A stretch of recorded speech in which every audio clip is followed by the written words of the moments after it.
Pace Evene. Saudara-saudara yang terkasih, dalam Injil Markus bab 12 ayat 28b sampai 34 diceritakan bahwa seorang ahli Taurat datang dan bertanya kepada Yesus tentang perintah yang paling utama. Para ahli Taurat adalah orang-orang yang sangat taat pada hukum Taurat. Namun mereka tetap datang kepada Yesus untuk bertanya mengenai perintah yang paling utama.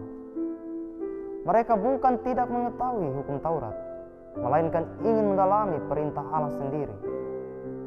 Maka Yesus memberikan dua jawaban. Yang pertama, kasihilah Tuhan Allahmu dengan segenap hatimu, dengan segenap jiwamu, dengan segenap akal budimu, dan dengan segenap kekuatanmu. Yang kedua, kasihilah sesamamu manusia seperti dirimu sendiri. Dengan jawaban ini, ia menyatukan inti ajaran hukum Taurat dengan kasih sebagai landasan utama. Hal ini menunjukkan bahwa kasih adalah esensi dari hubungan kita dengan Allah dan sesama. Jawaban Yesus ini mengajak kita untuk merenungkan apa artinya mengasihi Tuhan dan sesama dalam kehidupan sehari-hari. Saudara-saudara yang terkasih, ini merupakan pengingat bahwa semua hukum dan ajaran harus dimaknai melalui kacamata kasih yang merupakan hukum utama dalam ajaran kita sebagai Katolik. Yesus dalam Injil Markus mengingatkan kita akan dua perintah dengan kasih sebagai landasan utama dalam iman Kristiani, mengasihi Allah dan mengasihi sesama.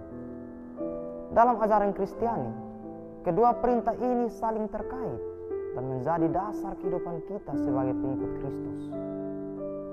Kasih kepada Allah adalah panggilan untuk memberi diri kita sepenuhnya kepada.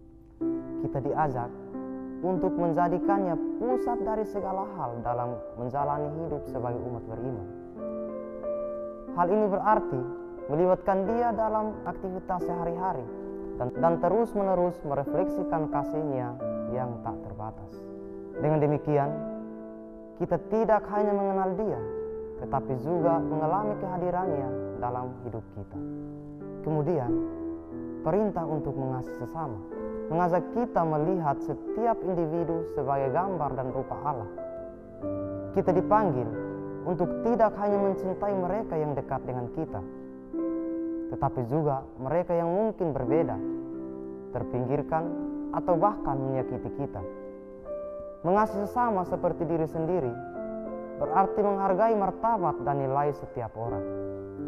Saudara-saudara yang terkasih, hal ini merupakan wujud nyata dari kasih kita kepada Allah. Yesus mengingatkan kita untuk melihat setiap orang, terutama yang membutuhkan, sebagai saudara dan saudari kita.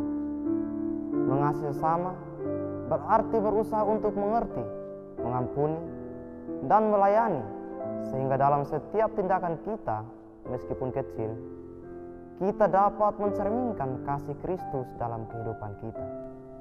Saudara-saudara yang terkasih, menjadi pertanyaan bagi kita, apakah kita benar-benar mengasihi Tuhan dalam segala aspek hidup kita?